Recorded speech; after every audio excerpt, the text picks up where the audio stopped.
Today I am going to be talking about Bodhicitta and then the Bodhisattva Vow. And Bodhicitta is really the substance of the path of awakening.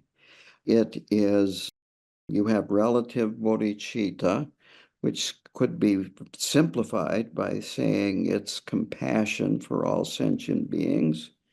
And there also is ultimate bodhicitta, which is the same as primordial wisdom, which is beyond concept, beyond thought, beyond description. And of the relative bodhicitta, you have aspiration bodhicitta and you have engagement bodhicitta.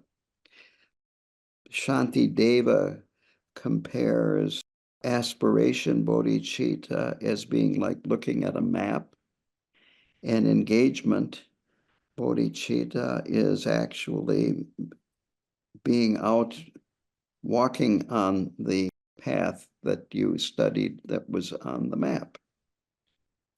So that is kind of a general framework here for what I'm going to be talking about. All the Buddhas of the three times have generated bodhicitta, have had this aspiration and then engagement, and then, of course, through this experienced primordial wisdom. And the Mahayana path starts with taking the Bodhisattva vow. There are two forms of the Bodhisattva vow, two traditions. The first one is called the tradition of extensive deeds. And the lineage here starts with the Buddha, and then Maitreya is next in the lineage, and then it goes to Asanga. And this tradition is very elaborate. I was present at KTD one weekend when Khenpo Karta Rinpoche gave Bodhisattva vows in this tradition, and it took 2 days. Preparation, well, one way is to take monastic vows, but you don't have to do that. You can take lay vows, and you don't have to take all the lay vows, but it's good to take one of the lay vows. If you ever have done a Nyungne, you take lay vows for the duration of the Nyungne. So another type of preparation is just plain study the Mahayana teachings. Again, this is this aspiration bodhicitta. So to put it simply, if you study the teachings, you know what you're getting into, at least have an idea of what you're getting into. It's good to make offerings so that you can generate the merit that's necessary to receive the vows. And taking this long form of the vows, to use Khenpo Karta Rinpoche's words, it's momentous, that it has a lot of merit. It's very powerful. Now, the other tradition is called the profound view. And this goes from the Buddha to Manjushri to Nagarjuna. And this is one that is usually done, where it's just a relatively short ceremony, maybe an hour, maybe less. And here, bodhicitta is seen as a seed.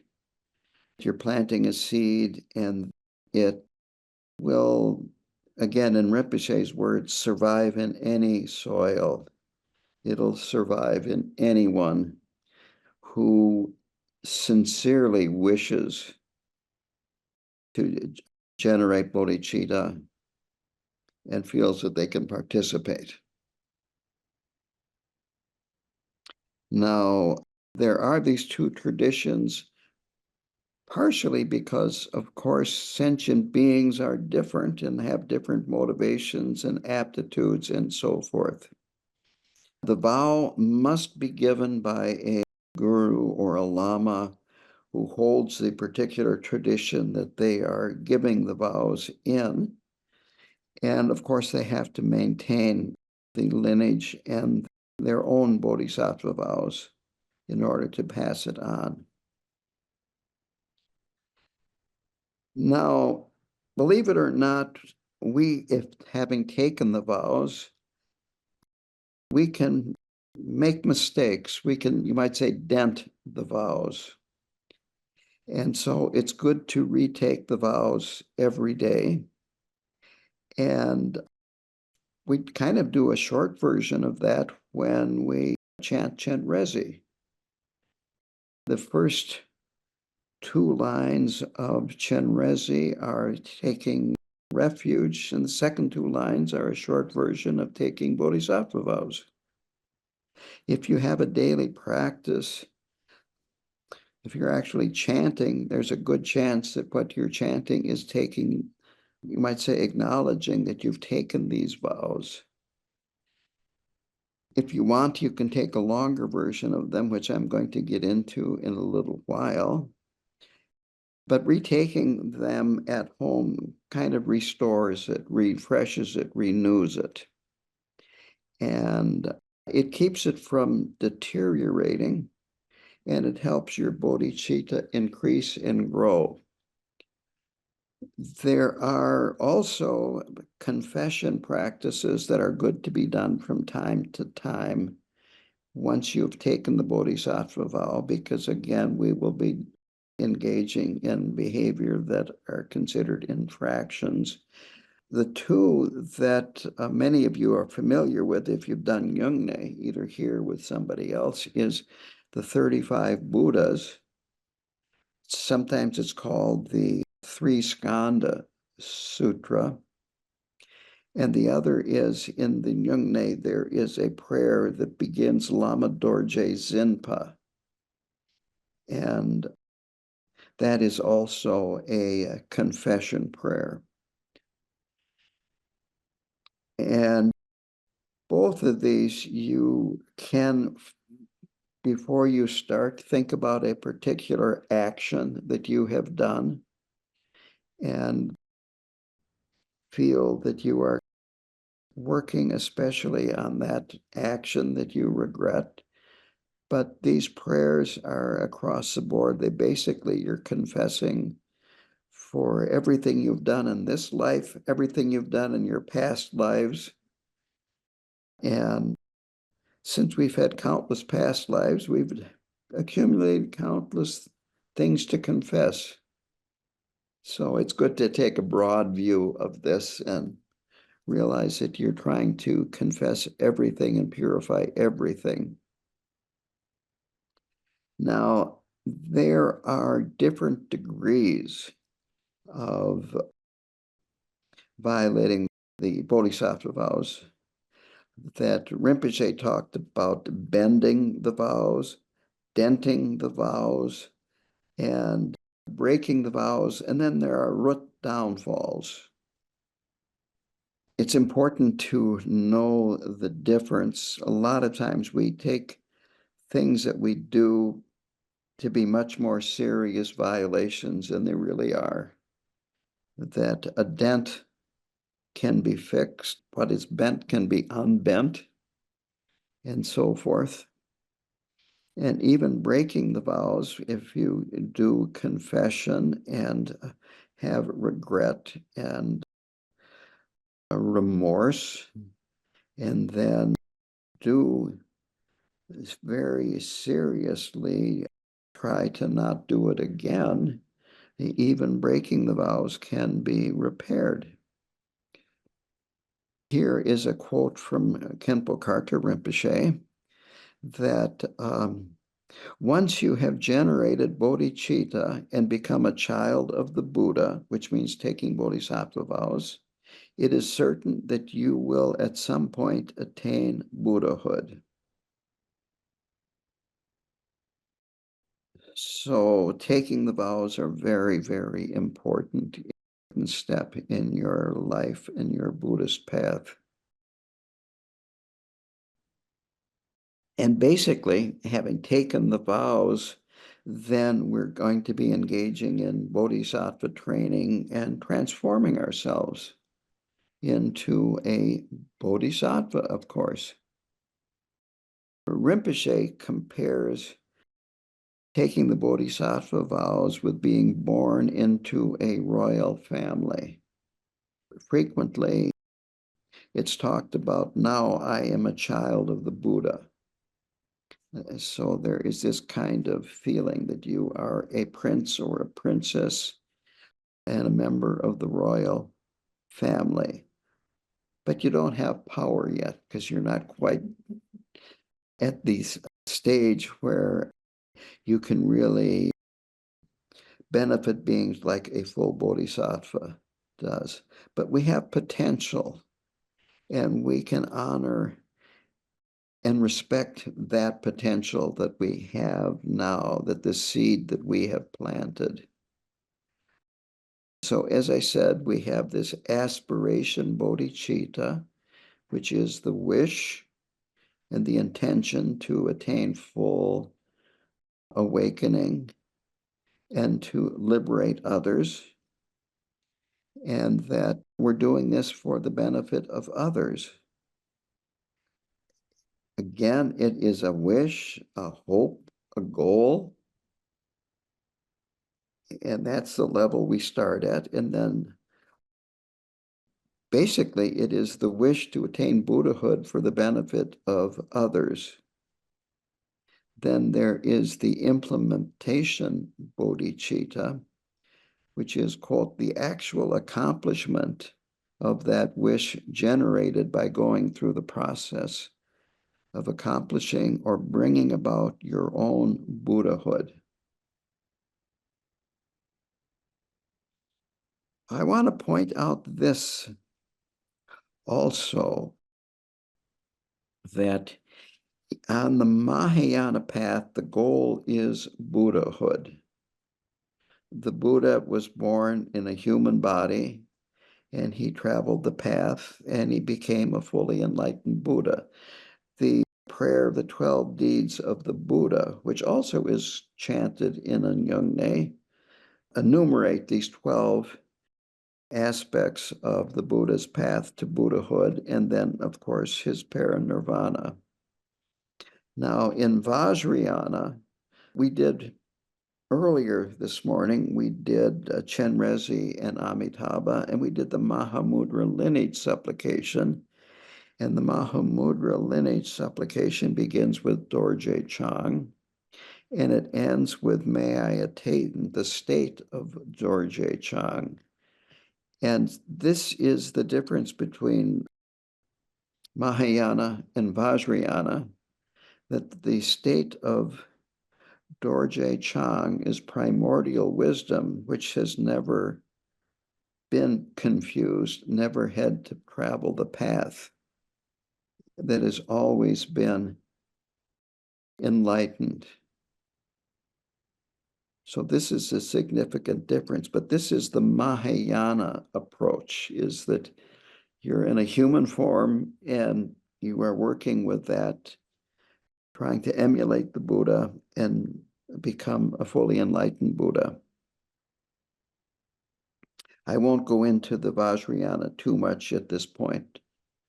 Could talk about this in a future class. Anyway, the core of the Mahayana is the practicing the 6 perfections: generosity, discipline, patience, diligence, concentration, and of course, wisdom. And practicing these are engagement bodhicitta. We have to be motivated by aspiration bodhicitta, of course, and we have to carry through with this aspiration in our actions, and when we are done, it's always good to dedicate the merit to benefit all sentient beings. And as a result, this accumulates more merit for us and propels us along the path. So all of this is very important. Now, the actual vows for the profound view or the short view come from the Bodhisattva's Way of Life by Shantideva. And they're also, when you are doing Nundro, there are places in there where you chant very similar lines, if not the identical lines. So here's the quote. Until I reach the essence of awakening, I take refuge in the Buddhas, and in the same way in the Dharma and the assembly of Bodhisattvas. This is Mahayana refuge, which means you're taking this for now until you attain enlightenment, rather than for one lifetime, which you would do in Hinayana refuge.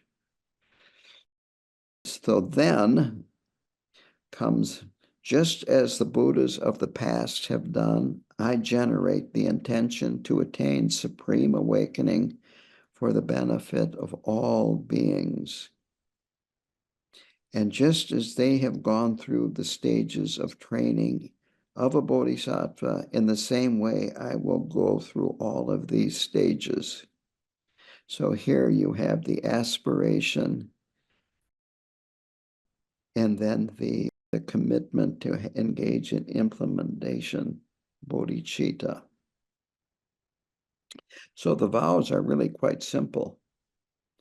There are some commitments that are made with this, taking this vow. The first is to rejoice in the virtue that all others have done, including bodhisattvas, arhats, ordinary beings. If it's a virtuous action, no matter who did it, you rejoice in it. And this is one of the, you might say, the wonderful things about rejoicing in the virtue and merit of others is you accumulate the same merit as a person that engaged in that action. So it's very beneficial to rejoice in any virtuous action that other people have done. Another point is to dedicate all of your virtue as quickly as possible to all beings, to establish them in the same state of Buddhahood that you are trying to accomplish for yourself. And this is a common enumeration of 3 types of motivation to have on the Bodhisattva path. The first is described as king-like. And here the king or the future king studies, learns things, practices all kinds of things that are necessary to be an effective king. Then once he gathers everything that he needs to be a king and is installed as the king, now he can benefit his subjects. And so with this kind of motivation, it is that, well, I am going to become a Buddha so that I can benefit all beings, but I need to kind of work on myself traveling the path first. But again, it's done with the intention that you're doing this so that you can lead all beings to enlightenment. So this is called king-like motivation. The next is what's called boatman. And here it's good to think about, you might say, Tibet, old Tibet, where you had these large rivers that could, in the spring, with snow melt, be very strong rivers. And the only way you could cross them would be with a boat. And there would be local people that would have a boat, and you would you might say, pay them to take you to the other side of the river. Here, the motivation is, well, I'm going to become a Buddha and I'll take a few people with me while I get there. This has a little more altruism in it than the king-like motivation. Again, both of these are considered fine for the Mahayana path. The third is what's called shepherd-like. Quote, may I bring all beings to a state of Buddhahood, and only thereafter I attain it myself. In common English, it's like herding cats. You get the cats over to the other side, and then you cross. Cats, they have a mind of their own, and they're not going to follow you. So this is the best motivation.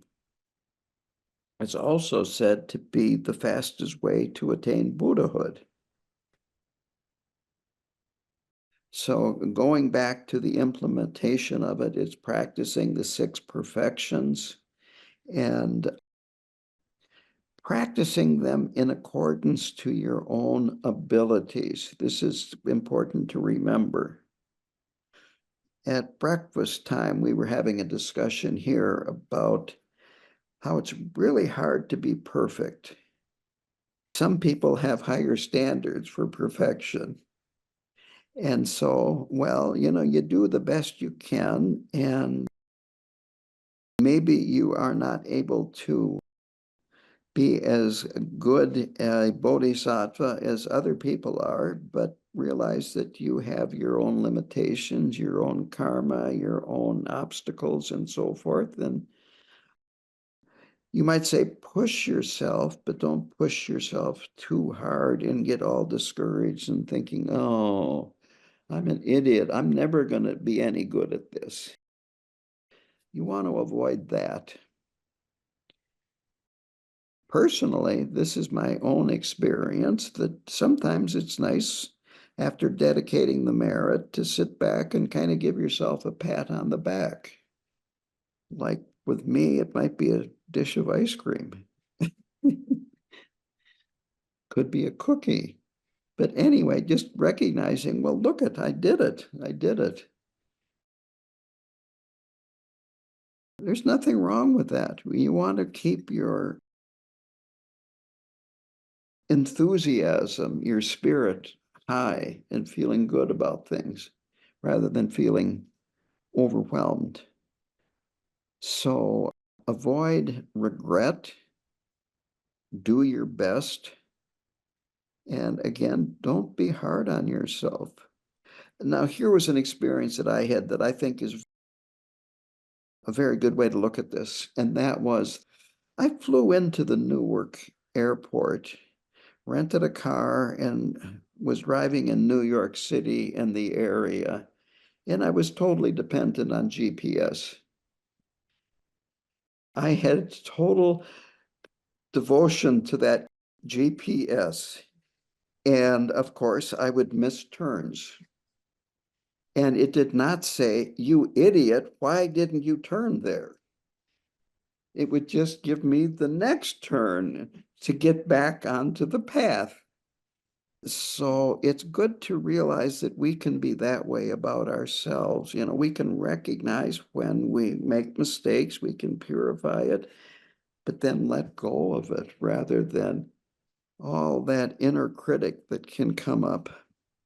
So absolute bodhicitta, that comes from the direct realization of emptiness,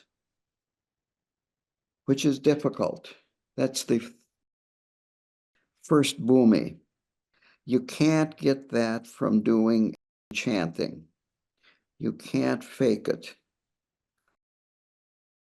But you can have the aspiration to practice so that you can attain that.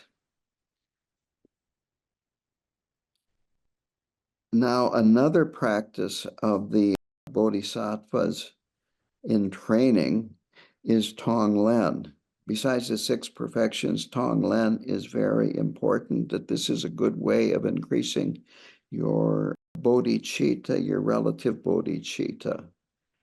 And it's exchanging your happiness for the suffering of others. Again, you don't have to do this literally. It's a mental exchange.